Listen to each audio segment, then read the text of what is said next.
your project is very highly attended. Expected, or people waiting for it. And now let's really go maybe a bit into the process of the production. Your production is like almost a role model of that, what we are looking for, because connecting music and dance and actually also text. So maybe let's start with the beginning of the evening, which is called today World to Come, but there was World to Come first, created in 2001. And I think David and Maya, maybe you can quickly, give us a little insight how it has started. It was a commissioning for the Carnegie Hall, right?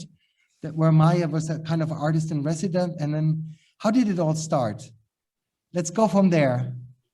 Yes. Maya commissioned me. So Maya, you should start.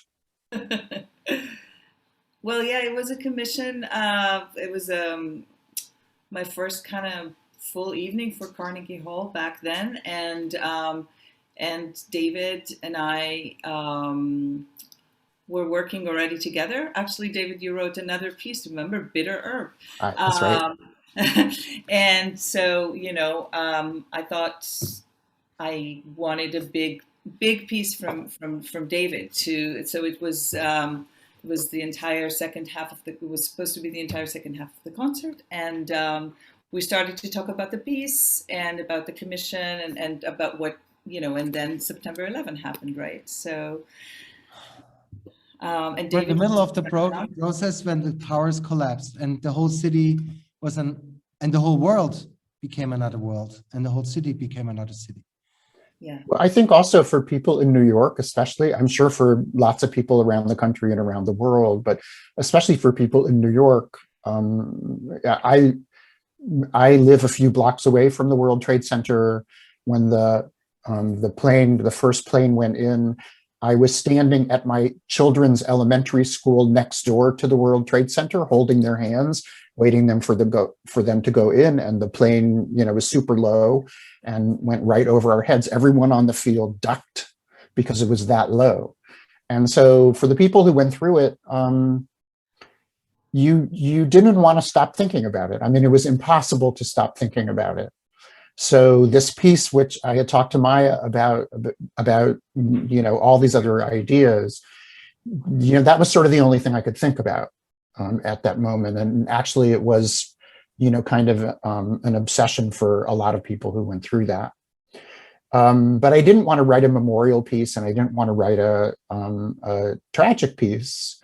I just really wanted to write a piece that would give me an opportunity to think about it a little more closely. And the thing that I thought was most powerful was the idea that here was this building full of people, and a few minutes, later, those people were gone. Where did they go? They were incinerated, and they disappeared. What happened to them? Where did they go? And so I just thought I would make a piece of music that would let me think about that. So in Jewish thought, there's this idea that there's a kind of future resurrection of the dead that will happen. And so what happens is that your body is connected with your soul, and at death, you take separate journeys, but they're both still around, right? And so eventually, like to really religious Jews, most people don't talk about it, but to really religious Jews, eventually there's a kind of resurrection that's going to happen. And so I just wondered what my first thought really was, what if you imagine the voice of the cellist and the music of the cellist, one representing the soul and one representing the body. Mm-hmm. They split and they take separate journeys, and eventually they're reunited. And that was my first idea for the piece. Very interesting. Because it makes so much sense that you wrote that also for Maya, because she really represents like not only a musician, but also a performer, like being on stage, a woman playing that instrument. And like, I didn't understand it yet, but now it makes more sense for me, the connection of the body of the instrument and the music, the musical body, so to say, and the human body being one thing. And also here, also the film by Josh, which I looked at a couple of times now, also last night again, and I think it's amazing how Wendy and Maya appear and disappear. It speaks a lot about this kind of coming and going, like souls and body dissolving. But I think very beautiful. I mean, let's stay for a moment with World to Come. The title, of course, the 3 letters, World Trade Center, World to Come.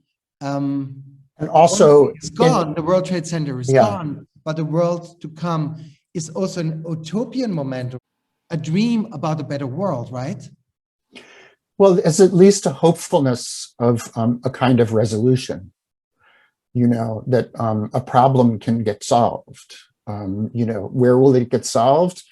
In the world to come, you know. So it's another way of saying, you know, kind of cynically, the things that we need to solve, we're not going to solve them here, you know, but we'll solve them in the future.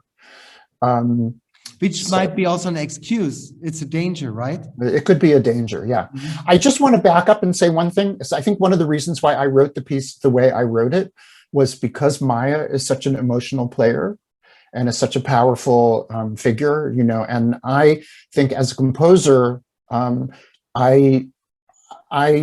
don't think I really ever allowed myself to go to some place which was so emotional and so dramatic until I started working with Maya, because it made it seem like it was appropriate for me to find that in myself.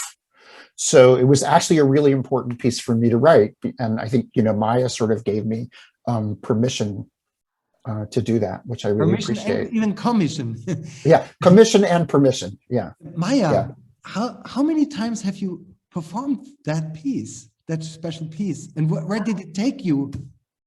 Yeah, you know, I don't know. I can't tell you the exact number, but many times. I mean, you know, worldwide, I toured with this just as a music piece for quite a long time, and it really it's a piece that I just, you know, just as much as it was an important piece for David, I think it was a very important piece for me, and just became this sort of very, you know, sort of a catharsis for me every time. I still, you know, get very emotional actually when I play that piece. But what was the history? I think it was David. Did we decide to do the day? So you know, many years later. So as David was saying, you know, the piece had this idea of the voice and the cello and the body and you know, this woman. You know, for me, it was always about this woman who just sort of, you know, vanishes and tries to reunite, you know, with her soul. And so at some point we started to talk about creating a prequel to World to Come. And I always wanted David, I mean, I always want David to write music for me because, you know, I understand. yeah. So I said, David, you need to write another piece. And then so we started to talk about that. And then David had this thought that, you know, to kind of think about, okay, who is that woman? Who is that woman that you know, that happens in the World to Come? And then that's how the day started, with this idea, which is the text that David wrote and you know, created this whole work. Again, it was initially just it was a performance. It was not, you know, it was not conceived as a dance. It was conceived as a musical performance. But right away, we performed it once in San Francisco, and right away, I just felt like it needed Wendy and Lucinda, without even knowing that it was. Already But I just. Did you Yeah. really have from the first moment already the two in mind? Wendy is. Well, I you know, I knew Wendy by then because Wendy actually danced to, and maybe Wendy, you want to speak about that? You know, Wendy danced to a film that was based on World to Come. So there are all these funny connections here. It was a film by Pontius Lidberg, who commissioned David to create a concerto of sort, right, from the score of World to Come. Right, and then Wendy was the star of that. When was that, Wendy? Was that 2010? 2010. Mm-hmm. And it was a project that like I'd never done before. I had never done anything like that for film with that particular choreographer. It really opened up a new side of me that I wanted to explore. So this music really made me pivot as an artist as well. So, and then when Maya came to me a few years later about this, and I had met her, I was just so enamored with her as an artist and as a person that I was like, yes, let's collaborate, let's do something. And then I realized it was this music, and then it was that this music would be built out. So I was grateful that I had experience with the piece before, because it is a challenging piece of music. And I knew it in my body. At least the second half I knew in my body. I didn't know the counts, but Maya and Lucinda helped me understand how to count the music. But before, I just kind of rode the wave of David's music. I still don't know how to count that music. You know how to count the music. My secret is safe. Yeah, right. But Wendy and I were talking about who we wanted to choreograph to create the choreography of the piece, and Wendy immediately said Lucinda, and I didn't think Lucinda would do it. You know, I mean, Lucinda is such a goddess, and I didn't know if she would agree, but she did. And so I could see Lucinda like, yes, you are, Lucinda. Yes, you are. I would say now the floor is yours. How was it for you to join that? I mean, you are really four amazing artists of so different perspectives, working so much focused on one piece of art, and the mentioning of catharsis. I mean, aren't we always looking for that? And if this is happening, it's so rare. So I think it's a gift what you created. And Lucinda, how was for you this process actually? Oh, I was thrilled, because I knew Wendy for years and years and years, and an opportunity to work with Wendy, number one. And I didn't know Maya really at all, and I didn't know David's music at all. So the first thing I did before getting involved was to listen to it. And I was concerned about the text. I mean, I've worked with text before, but it really concerned me. But World to Come, I could connect to, because it had a structure, which counting the counts was something very important to me. To know how to connect Wendy with Maya and Maya with Wendy at any particular point in the music, that was important to me. So we could begin in the middle, or we could begin anywhere we wanted, and also find each other, quickly. That was very important to me. So I said, Wendy and Maya, can we start with World to Come? I think I understand how to work on that one. And then the idea of the two performers together and splitting the space and exchanging the space. And somehow immediately I came to an idea that there would be a little different levels. So we thought about the idea of a ramp. And so then we went from there with Sarah and designing the space. And then World to Come just evolved very, very quickly and very naturally for me. And then we get to the day. And the thing that interested me was the movement of Wendy on stage, not being entirely abstract, but having a kind of literal connotation, literally in the sense that even some of her material, it starts with string. And Maya has a stringed instrument. And she has moments with the rods, and Maya has her rod, her bow. And, trying to make these, not totally literal connections, but just some kind of adaptation of movement that connects Maya and Wendy in some way. David, maybe you can say something. I remember the day I got it, it starts and then it moves on till I landed. I learned all about centrifugal and centripetal forces. I think it's the last sentence. Where did you collect all these amazing questions about what was the most important day in your life? Here's the way it came about. I wanted to find, I always feel a little embarrassed when I write pieces which are important to me, about my own emotional life, because then I feel like, well, why would anyone care about what happened to me? Like, why would it ever be important to anyone in an audience to think, oh, the composer had something terrible or had something good or something emotional happen to them, right? When you go to an audience, you want that experience to happen to you.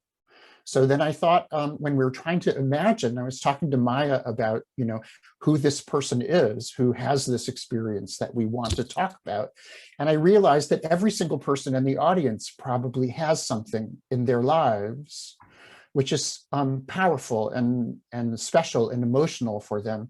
And maybe, you want to put people in the mindset of being able to find that moment for themselves, rather than telling them, oh, here's this one thing and you're supposed to extrapolate from it, what might be equivalent to your experience. So then I just thought, well, where do I go for universal information? I go to the internet, so I went to a Google search and I just thought, maybe I can figure out a way to ask a question of, the international worldwide audience of what was an important thing that happened to people. Mm. So I just started typing in sentences to autocomplete. And so, I typed in 100 different sentences and they all, gave me a bunch of answers, most of which, were terrible and didn't work.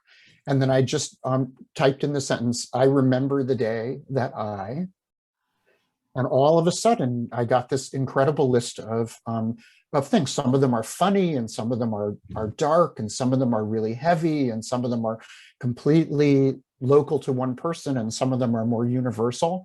And I just realized then at that moment that it might be a kind of invitation to an audience to say, here is a list of situations which were important enough for someone to remember forever.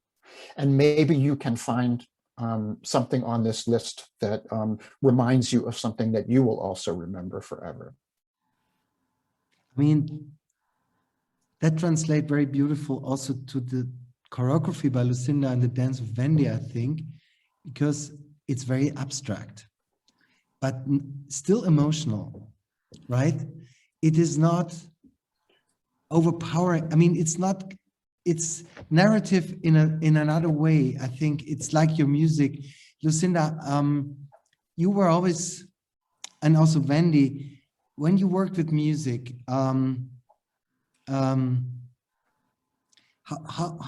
where do you see the connection in your creation process to the music? Did you also get this experience where you start a movement out of the silence and music joins later, or was it somehow, how does it go if you work with the music, with an existing music? And another question I wanted to give is, if David's composition and Maya's way of playing had an impact, I mean, was it a fluid process of interaction, or was something finished and the dance picked it up and transformed it into something new? Let us give a little insight into the working process, maybe, if you want. Well, we were so lucky to have Maya with us all the time. It was amazing because she had to play some things over and over and over. And but it was so wonderful, so helpful to have her there. And for me, the music comes first. Everything comes from the music. The feeling about the movement, the placement of the movement, the ideas for the movement, suggestions for Wendy, for us, material for us to work with. All the ideas come from an intuitive reaction to the music. I'm talking mostly about World to Come, which is in a sense abstract.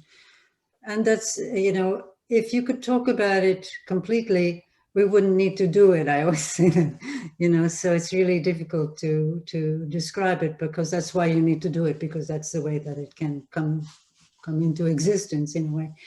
But for the first part, World to Come, this allowed me to think of voices and to think of shifting constantly into different ideas and letting different voices in. And there's a moment when we have all these snapshots of Wendy's life, really. This is my feeling of all those voices coming in, which was an exciting way for me to think and to work on the piece. Yeah. See, for me, it was a very interesting process because from the beginning, I told Wendy and Lucinda that I didn't want them to work to a tape. I wanted to be there live with them because I also wanted to relearn the piece, you know, and kind of recreate it in the way that I respond to what Lucinda and Wendy are creating. And so it was really a process of just connecting, you know, the three of us. And for me, because I've already performed the piece so many times, I wanted to just, you know, internalize it in a different way and respond to so, you know, to what Wendy and what Lucinda has created. And you know, the first day we were in the studio at Misha Baryshnikov's studio in New York, and Lucinda came with a little piece of paper. It was a napkin, right? I think, Lucinda? It was tiny, is all I remember. And it had so many little numbers on it. You know, 55554. 555. And she had this whole opening rhythm mapped out.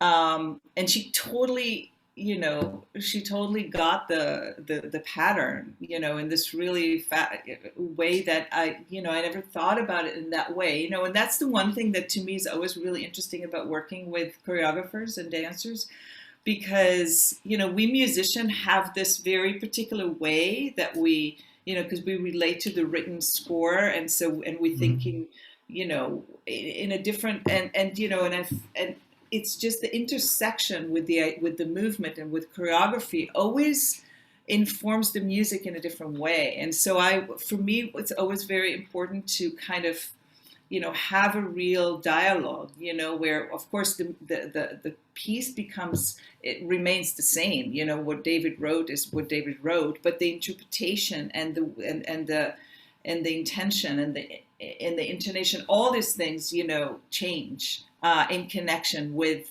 the performance, with the dance performance. I mean, I think there's something very feminine about the collaboration, including David's music, just because there is that fluidity and that very, very clear collaborative spirit, so that I could communicate with Maya on stage through the ideas that Lucinda gave me. Some of the things weren't set in stone, and Lucinda gave me the opportunity to create with the material she gave me. She said, you know, you decide when to go and do this and do that. And so there's a lot of freedom within the design and a lot of freedom within the communicating with Maya. I could really learn to follow Maya's natural way of expressing the music because she was with us every single day. what role plays breath? Like, because you don't play a breathing instrument and you are not a singer, Wendy, but both of you are breathing. How do you communicate on stage? It's like a shared breath.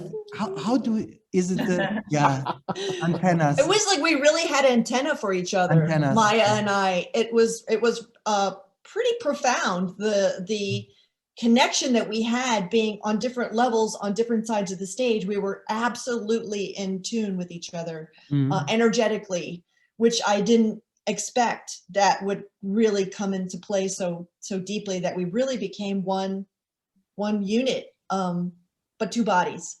Really sort of another metaphor for David's music. I think when I listen to all four of you, I really feel that this whole performance, I mean, is a ritual. It's much more than a dance piece with music or a concert with choreography. It is a ritual that you're exercising. Is that correct? That's what I feel. I mean, I think, Maya, you said before, it's not a requiem, but no, it is not. I think what it is somehow, but it still speaks about life and death. I feel very much it's a love declaration for life. Does that make sense to you? Well, I think that the towers, you know, we wanted to stay away from a literal concept in a funny way, or just explore it. little bit finding our way with the structure of the music. But the towers seem to me such an important image, projected onto the silk, and Wendy wraps herself in the silk. And I guess for me to visit that area and the Calatrava building, you know, this beautiful building that we use, and I was so happy everybody agreed that we should use this space. So there was very specific reference, which ended up ending the piece and being very much part of the piece. And for me, you know, I felt really, really very happy that we could make this connection in a way that was, it just is what it is. And it is what it is. And for the piece. And in the film that Josh made, he's mixing up, there's the sentence, I fell in love with her, I fell in love with the sea. And at the end, the ocean takes over, and it's mixing the images of the Oculus building with all that people, that different bodies. I mean, that is really also happening in your piece, in your evening, right? At the end, I've not seen it, I must admit, I have not seen the work on stage, only images. And Bettina, my dramaturg in chief, as you met her in Paris, I think, she saw it. And she says hello to all of you. And I think that you went to this place, this third space, the white, very white space, Oculus. I've been there also. It's a very fascinating place. And it's right at the ground zero area. Mm-hmm. So it's kind of trying to heal the wound, but that's what you also, I mean, I don't want to exaggerate, but the piece has that dimension, of course, to somehow look at it, at least, like at what happened and goes beyond. I have a couple of questions. How was that time for you now? How did you use it? That standing still momentum, was that something frightening or something even opening your horizons? How did you spend the last months, the four of you? How was that time being somehow distant, isolated, or more connected with nature? What happened to you? What did it change? Who goes first? I don't know. Well, I'm happy to go first. How did you experience the last years of months, not years? But... Yeah, you know, in many ways, I actually found it to be a blessing. You know, I mean, of course, it's a huge worldwide tragedy, and so many people died, and so many people lost their work, especially in our world, you know, of the performing art work. But for me, it was just kind of an opportunity to take a breath. You know, and I think because as a touring artist and as someone who's like always running from one project to the next and constantly, you know, there was just something, it was wonderful to just be still for a moment, you know, in time and kind of recalibrate and yeah, I mean, spend time with the family, which for me, you know, I have two kids and a husband, and we rarely actually get to spend time together in this sort of intense way. And so all of a sudden we were here in the house together for 3 months, and so it's just created some sort of a shift, you know, and so I was meditating a lot. And I was, you know, recording. We started all these different recording projects, remote recording, and doing things I wouldn't have done otherwise. And connecting with a lot of my friends and trying to, you know, just kind of get involved with the best way that I could help, you know, the community, my community. So, yeah, I think, you know, we sometimes life creates those moments where it just kind of allows us to have an ability to sort of look at where we are and not to kind of be on this, you know, perpetual motion. So yeah, that stillness was Yeah. was welcomed for I me. mean, Wendy, you were appointed to be one of the two co-directors of the New York City Ballet, and you just went into the new position. Yeah. And it just came together. How was that for you? It was intense. I thought about the day, honestly, a lot during this year, because we really literally went from being one way to being another way. And we were forced to make that shift, which happens in the piece. And we aren't the same from one to the next, dramatically differently. So I felt that a lot. I was upstate in upstate New York, living on 17 acres for most of the year, doing all my work through Zoom, teaching and doing all the meetings for the company, trying to keep the company going. And we got a lot done with the dancers internally, on just the institution and healing the institution and making changes that needed to be made, to just make it a better, healthier environment for That all sounds the. great.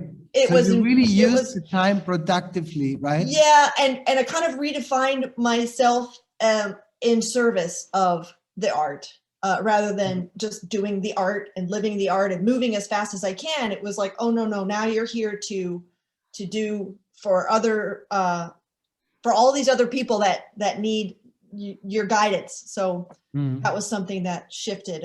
But again, connecting with nature was something I hadn't done to this degree since I was a child. So it was a very healing time. And Lucinda, I mean, you worked a lot remote. I mean, when I saw that images with the opera and the ballet in Nice, how was that experience for you to use technology to be in one place and be like for hours? Well, I came back just under the wire in March, and just coming back from Europe. And then a discussion into October was to get back to do the Akhenaten production. And I was almost on the plane, literally. Everything was solved. I had my test, I did this, and I forget, all the laissez-passer came through, and I was just about to get on the plane. And suddenly the director called and said, you know what, we would like to, because, partly I'm older than many of the other people, I would have had to have special arrangements. I really didn't like this at all. And I had expressed my regret, anxious considerations and bad feelings about being, treated differently from everybody because of my possibility, because of my age. And, but anyway, he said, I would like to propose the option of working remotely. And I couldn't answer. I didn't know what to say because I had never done it before. And I was afraid. And then I decided I was just going to take this challenge. And it's like the day I dive into something new and, hope for the best. And I was very lucky because I had assistants to work with who I knew very well. And I felt very close to the singers because this technology is not designed at all for the work I was doing. They would be on the stage and working with the directions, and then they would have to come into this kind of arrangement in order for us to communicate about what could be this way or what could be that way or why this is this way now. And it was a wonderful experience. We all felt very close at the end. I feel very close to them. And the piece is going to be revived this year, exactly at the same time in November. So I will actually get to see them. And I'm so excited because I feel... So you're planning to travel to Nice and of course you're going to Nice, yes, but they're going to put it in there this season. Fantastic. So That's so good. Do it again together. So that would be nice. I mean, very briefly, Sasha, your colleague, my wife, Sasha Waltz, she also started a project on Terry Riley in C, and one dancer was not in the studio and she could join the process all time. And it's now we went out with tutorials, they learn the material. We learned in that COVID year that we can be really connected and so close without being physically. And that's a new learning. And I'm sure when we get back together in a physical space and we can hug each other again, that will have a completely different, meaning again.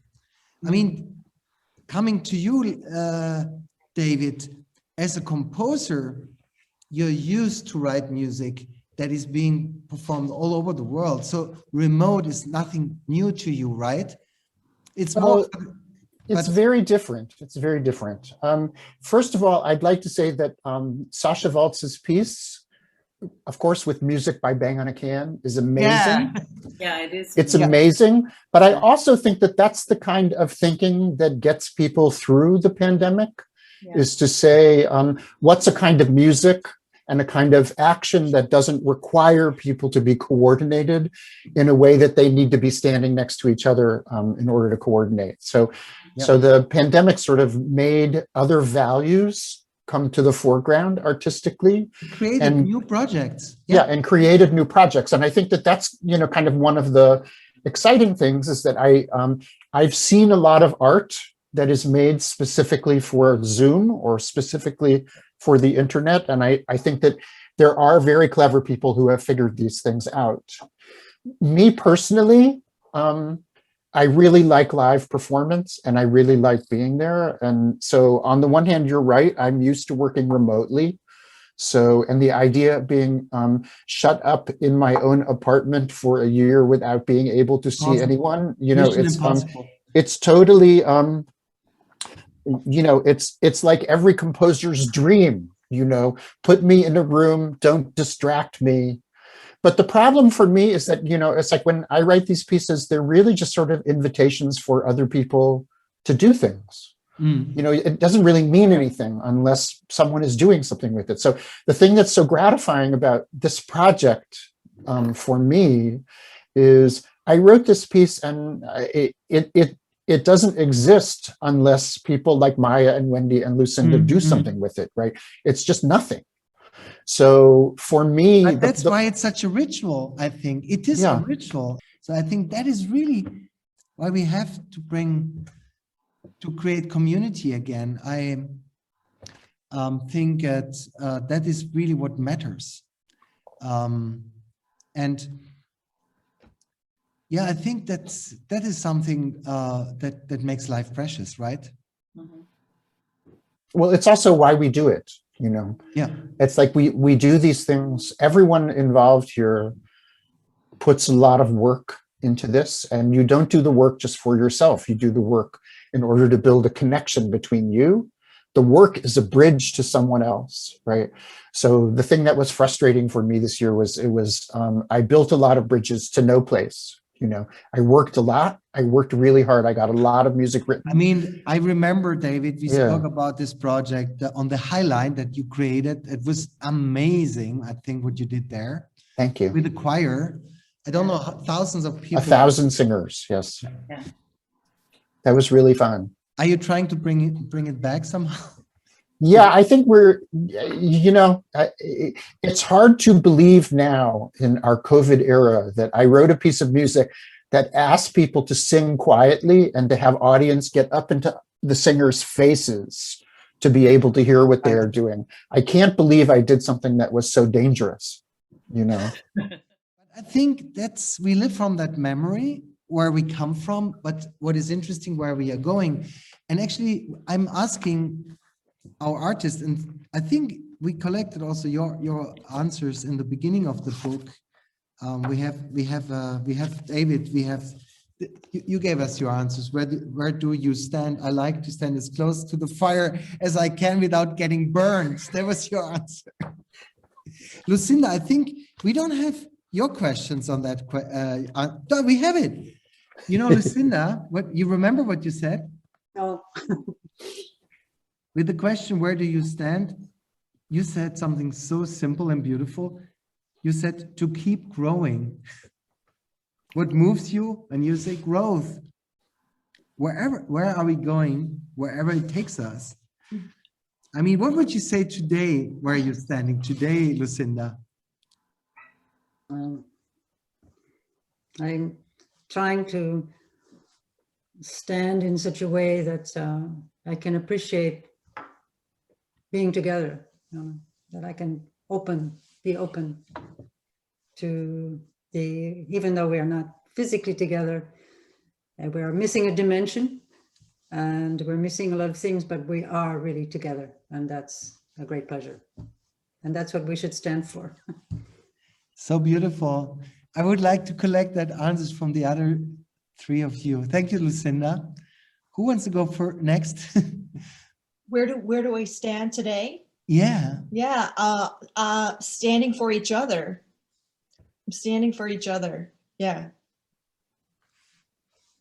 The second question, you didn't answer the others, Wendy, because what moves you?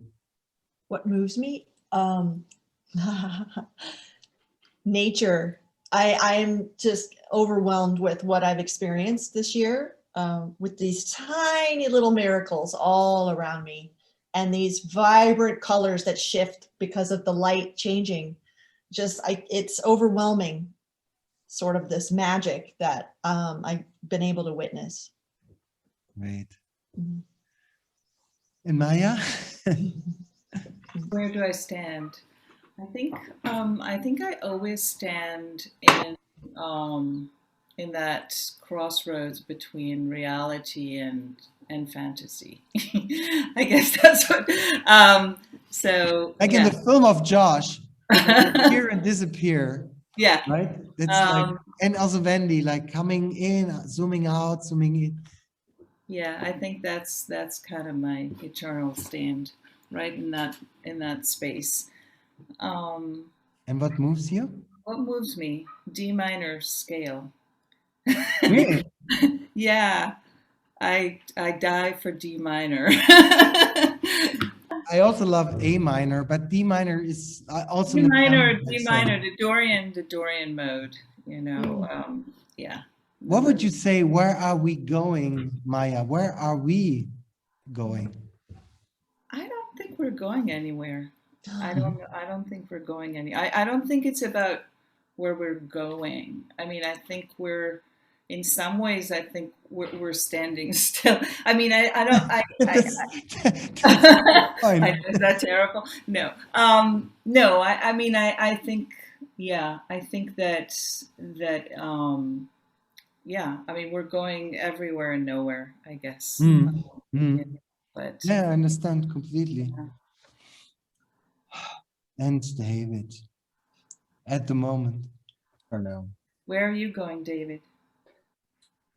I have no idea where I'm going, but I would like to think that I'm going to someplace which is better than the place we are in now. And I would like to think that the reason why it can be better is because music is a big part of it. And you know, I think we're in a really, you know, kind of unsettled place right now. And I don't think that there are a lot of reasons why people remember why it's important for them to build something together. So I think that there are lots of things in our world which are pulling people apart. And I think that one of the things that brings people together is coming together to make art. Yeah. And so I'm hoping that that we can live in a better place, and I'm hoping that, you know, making art will help us get there. Yeah. I think democracy has to be in place. And I think that is also part of your work, David. And I think Lucinda and Wendy and Maya, like we cannot do things without like participation of people. And Right. And it's so important. You were speaking about creating through arts. I think the arts have an important role of rebuilding the society. Yeah. That is why I decided to call that festival not only a festival for the arts, but also for the arts, democracy, and sustainability, to create a better future for the next generations. Like the world to come is also the world that comes for the not yet born people who will inhabit this planet, hopefully in a state where life has a beauty and a momentum of joy and passion and happiness, because the time we are on the planet is so tiny a bit in the history of the world. And yeah, we must do the best out of that. And I felt so blessed. Yeah, I don't want to I thank you for your time, because putting such brilliant artists together in one place of a listening and speaking mode of a conversation, sharing ideas and dreams. I would like to give the opportunity to all four of you to say a last kind of sentence, word, or a thought before we close this. Jochen, I just want to say that we're very grateful for you and for your involvement in this work. And as you were saying before, you came into this process when we were just starting to build the work, and you immediately responded. I think you were probably the first person who really, I think, understood what we were wanting to do and got involved. So, you know, we're very grateful for that, and we're very and I think what you know, your ideas for this festival and the kind of people that you're trying to bring together, I think is really fantastic. And so we're just very grateful and very much looking forward to, I can't believe it's going to be a year, but we're very much looking forward to coming to Stuttgart and to coming to the festival and to creating this piece together again. We are celebrating the 90th anniversary of that festival next year. It's a very traditional festival. But who goes next? Last word, last sentence, whatever, reflection. I'll just say quickly that this project was a total dream. I live for this kind of work, this kind of collaboration from artists of different ilks who had not necessarily come together before, and create from, like, I mean, luckily we had the score, but from nowhere, this idea of what it would be visually. So grateful to the high level and heart of the artists I got to work with on this piece. And I can't wait to bring it back to life again. Me too. I'm happy to get back to business. And, you know, I really feel like it's just a great group of people, and including you. So I'm looking forward to coming to Germany next year. Yeah, it's wonderful that we will have everyone together. And I've been thinking about Wendy and how this piece is really, you know, made for her. I can't imagine anyone else. And Maya too. It's so exciting that we can all come back together.